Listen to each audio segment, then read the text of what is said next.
Hi, my name is Tom and I'm an alcoholic.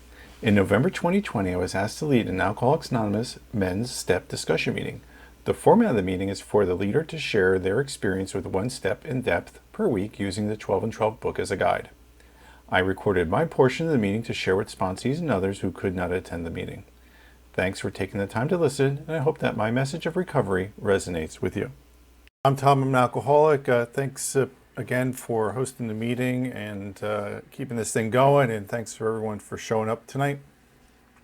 I'm Tom, and I'm an alcoholic and an addict, and you've heard me say this before. I'm a codependent and an Al-Anon and an ACOA, and throw anything in there that you can get addicted to, obsessed over, or, take me out of me. That's me. I usually identify as just an alcoholic because I've gone through many other programs and 12-step fellowships, and I've come back to and stuck with AA over a good stretch of time here, mostly because it works, and I've found a spiritual awakening as a result of these steps, and this 12-step process, which I've been talking about for the past 10, 11 weeks now, has got me to a place where all those other isms have kind of worked themselves out as a result. And as we talk about step 11 here, I don't think I could have gotten through all those other isms and life challenges and, the stuff in my past and all that other stuff, to put it kindly, without prayer and meditation.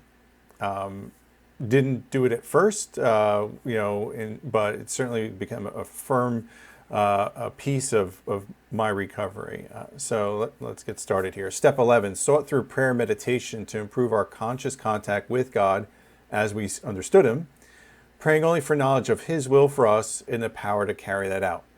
So our synopsis in the beginning of the book says, meditation and prayer are the main channels to a higher power. Connection between self-examination and meditation and prayer. An unshakable foundation for life. How shall we meditate? Meditation has no boundaries. An individual adventure. First result is emotional balance. What about prayer? Daily petitions for understanding of God's will and the grace to carry that out. Actual results of prayer are beyond question. Rewards of meditation and prayer. So, as you know, I like to start off by saying, well, why step 11? Why in the world would I want to, pray or meditate or want to come in contact with God? And certainly, why would I want to, pray for His will versus mine? There's just a lot of stuff in there that I had no clue what I was getting into, and how to parse it all out when I first came in, and certainly for the first bunch of years. So I like to say it's all about drinking. Bottom line, it's always all about drinking. If I don't pray and meditate, then I'm losing my connection to a higher power. I'm losing my connection to myself and to you as my fellow man. That disconnection creates discontent. That discontent comes through in fear and resentment. Fear and resentment, untreated, generates even more discontentment. And I look for comfort, and I know where I can get comfort, and it's in a bottle, or a bag or whatever. But the risk is always the bottle.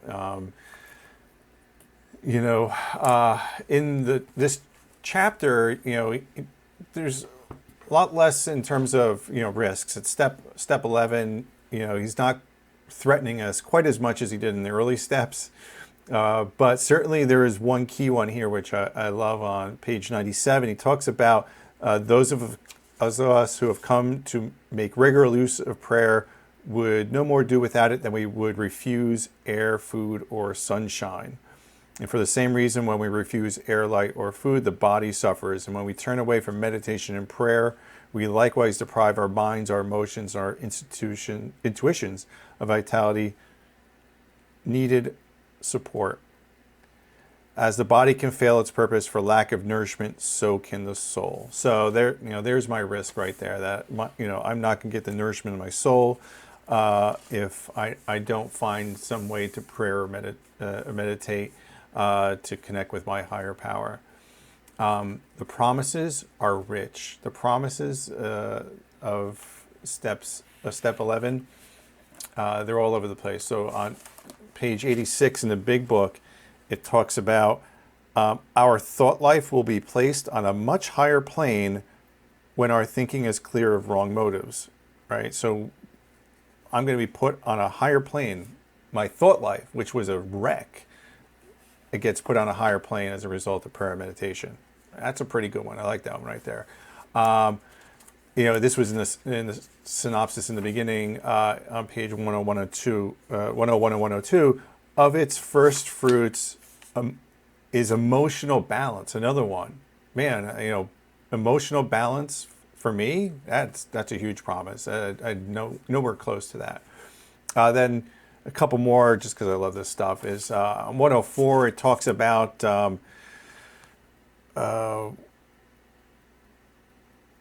this is the good results of prayer beyond question.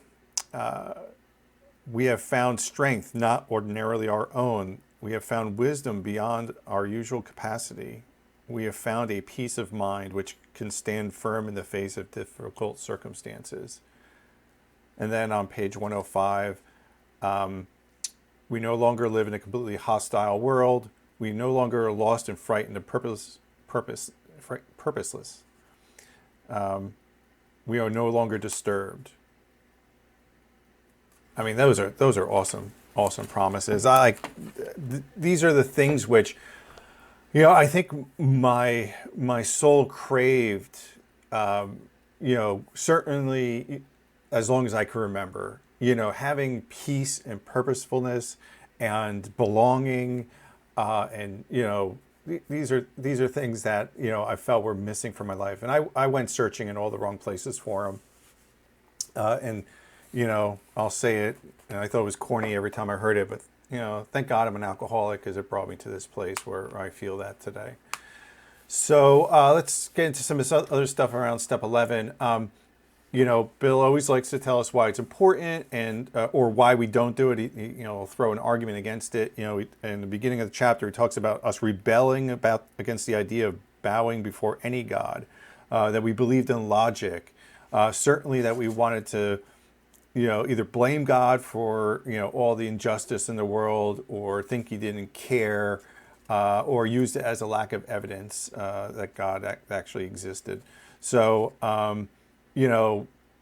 there's plenty of reasons, if I look for them, to not pray and meditate.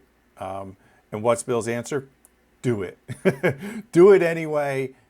Judge the results later.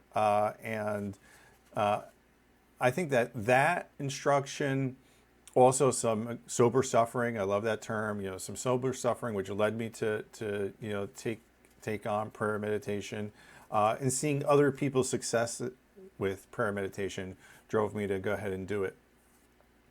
So, to break down this step a bit more. First of all, it's really wordy. There's just a lot there, and I could kind of meditate, or contemplate each little chunk here. So the first one is sought, right? So that's a real specific word, sought through prayer meditation. So it means that my instruction is to go seek, right? And he uses the word adventure a few times in this book, and at least once in this chapter. So I'm going on an adventure. I'm seeking a conscious contact, and improve my conscious contact with my higher power. So I get the idea that seeking is the operative word there. That my goal is to both look into prayer meditation, to make it a practice, to continually grow and find different ways. If stuff's working for me, fine, but let's not get complacent. Let's not get bored with it. I'm a spiritual mutt, just like I'm a European mutt and I'm 32%, English or whatever, and I'm 2% Swedish, which I never knew about when I got that DNA test. I am a spiritual mutt, so I'm probably like 20%, some Catholic stuff. I was involved in a Roman Catholic Church for a while in sobriety in my adulthood. I'm probably 15%, just generic AA stuff. I'll take it all and I'll throw it into the mix. So having this mindset of seeking, a search for knowledge, a search for connection, just gives me the freedom to play around with it, to not get so hung up on the mechanics of it, but also just see it as an adventure.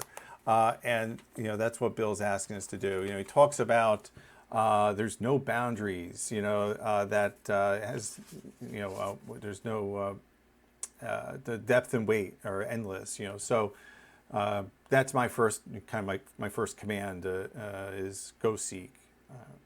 And as I've spent more time in the program, I've gotten lazy with that, and I've gotten better with that. And the good news is I can pick it up anytime I want. That's what being sober first gives me, is the ability to pick up on my practices if I've fallen off a little bit. So if I'm seeking, what am I seeking? A conscious contact. Well, what is a conscious contact, and how do I have one? And if I'm looking for a conscious contact with someone, I have to reach out to them. I have to pick up the phone. I got to go find them, or go to their house. I have to make it a mental decision. I'm going to do this. I put in the action to consciously making a connection with them. So all that is it's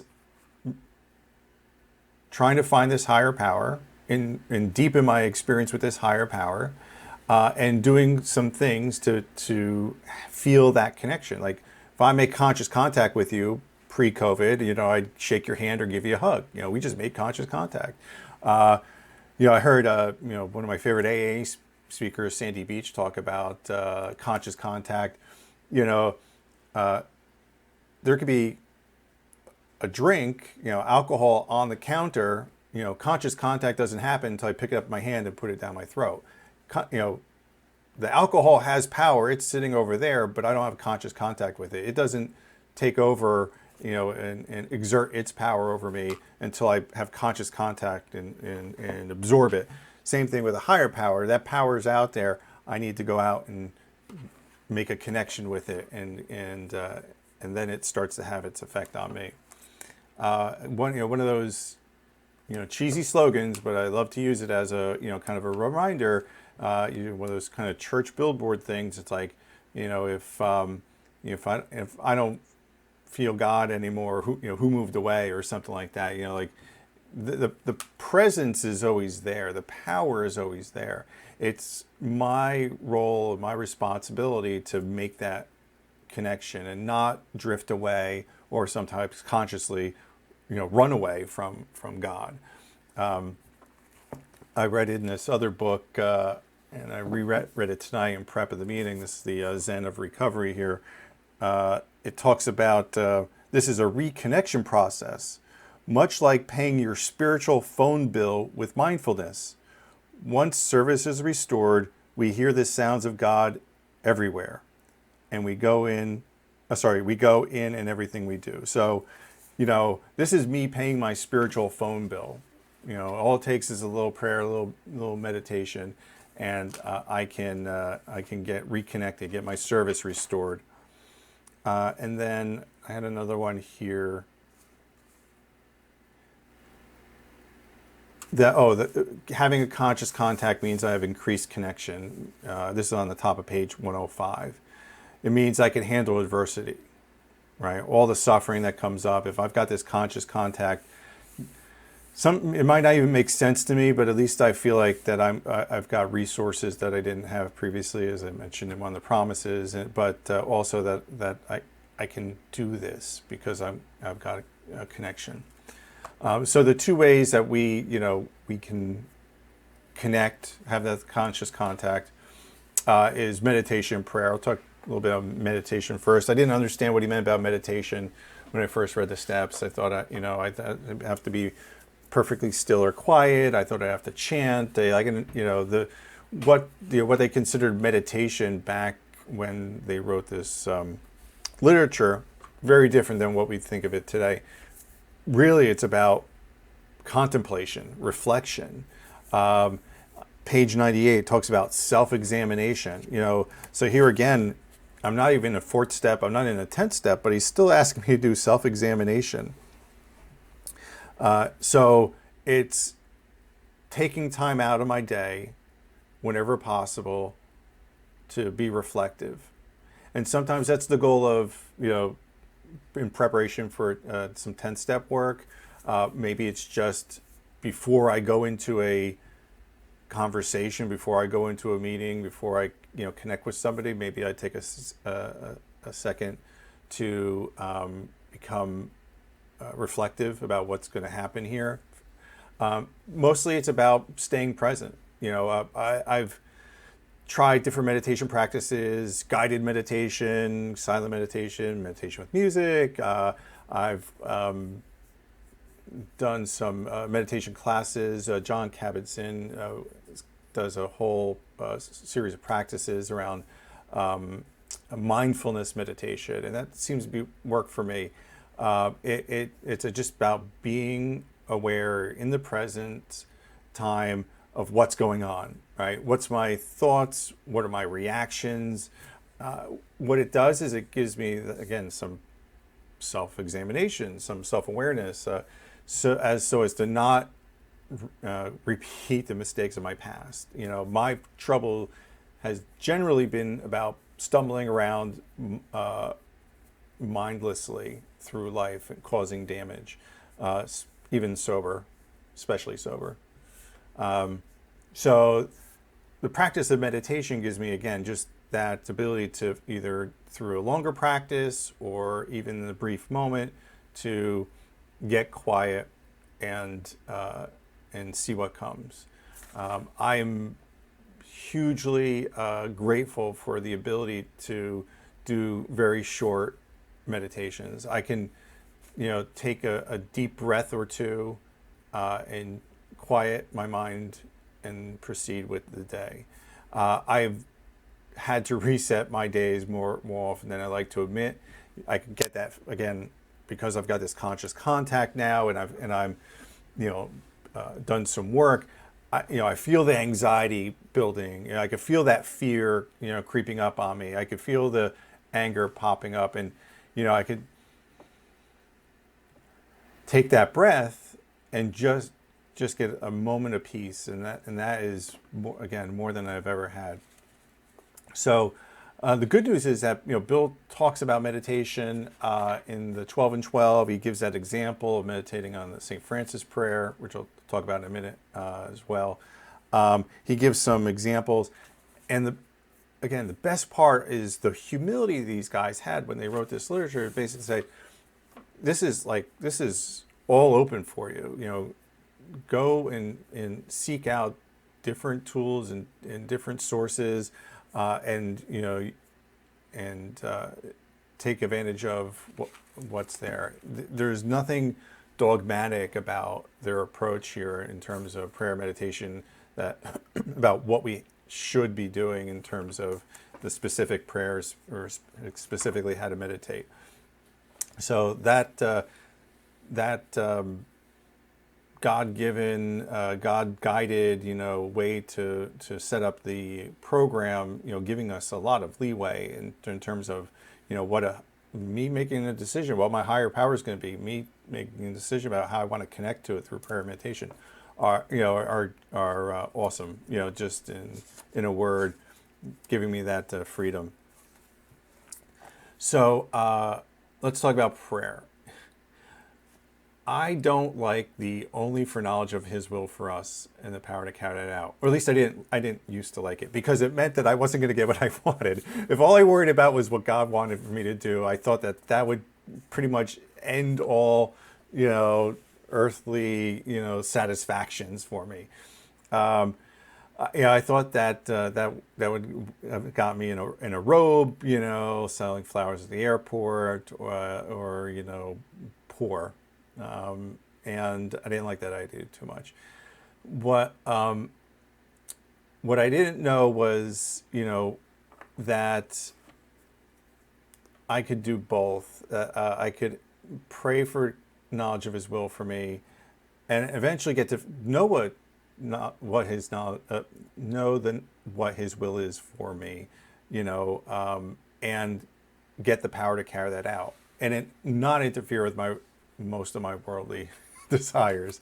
And going back to 6 and 7, there's always this like ebb and flow of like, oh, character defect, that's getting troublesome, let's pray, meditate on that, let's take that down. Okay, that's not God's will, let me back off a little bit, let me turn that over and get it right sized all over again. And that, again, that's the beauty of this program. It's cyclical, and it helps keep me leveled out.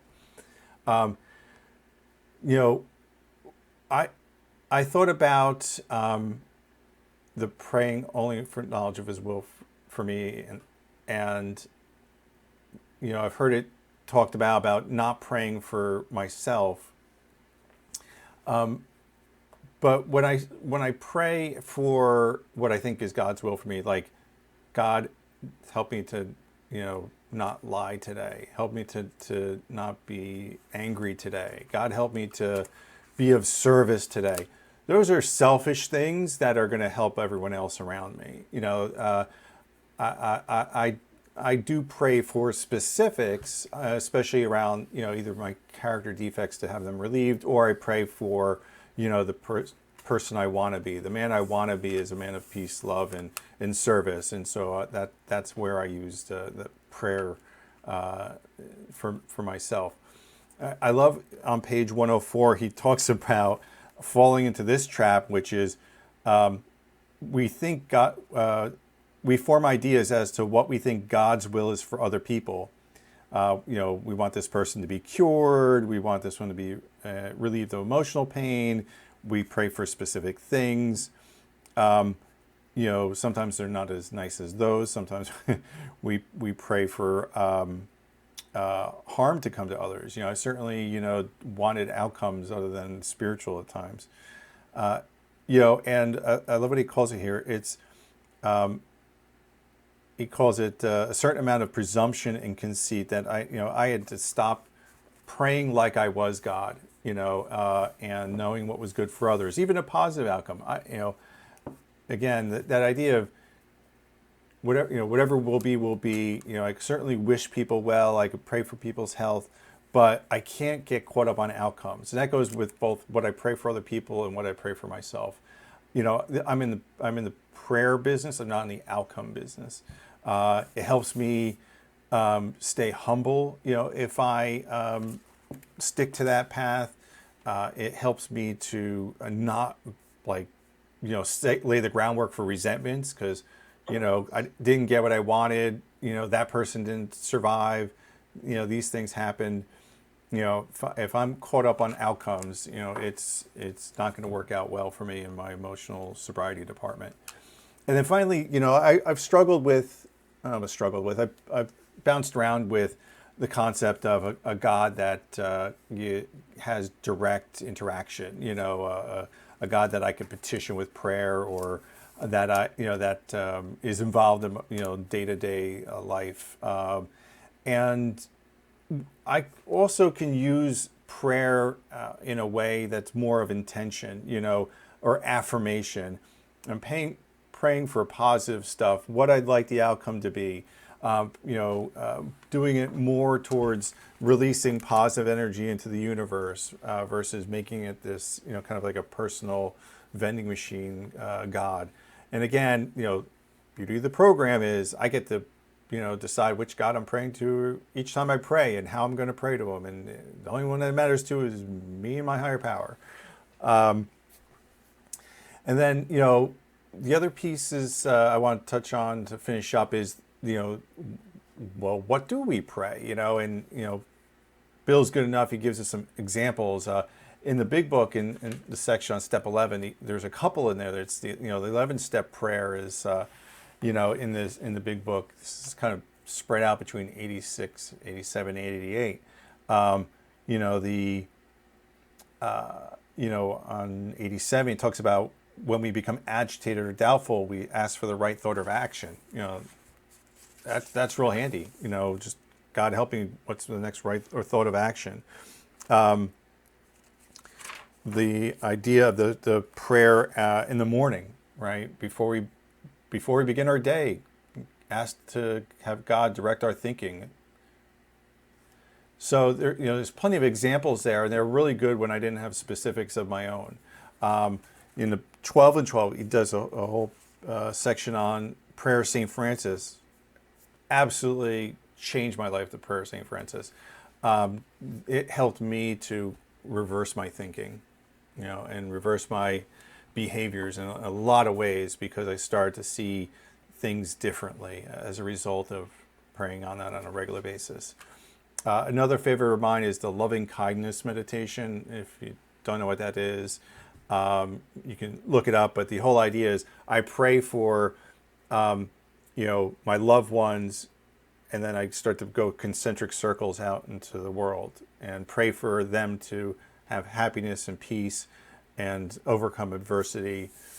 And again, it's a great way for me to connect through prayer meditation. And then my favorite prayer of all is, God help me. That is the shortest, succinctest prayer connection that I could have with my higher power. Is either, I'm just caught up in self, I'm caught up in some emotion. I got life, it's got me wrapped around its axle. My mind is racing, whatever it might be. The God help me prayer has helped me so many times to just kind of pop a hole in that balloon of self-will and recursive thought, and just shrink things down a little bit. Give me a second to catch my breath, to recenter, to then pray a little bit deeper, and connect with that higher power. So I've got many prayers. I got a little notebook I've got with everything I've jotted down over the years, again, from books I've read to stuff from church to something somebody said in a meeting. I've also, in my phone, I've got the 12-step app with there's a notes section in the back where I copy and paste stuff all the time. And again, I don't get caught up in the roteness of it, the dogma behind it. I've got to pray these 4 things in this order this day, otherwise I won't stay sober. The truth has been demonstrated to me through this step that as long as I keep seeking, as long as I keep practicing, and I can stay connected to a power greater than myself, I could stay sober and help other people along the way. And that's my goal for today. So I hope I brought you a good conversation about step 11, and looking forward to hearing from you guys. Thanks.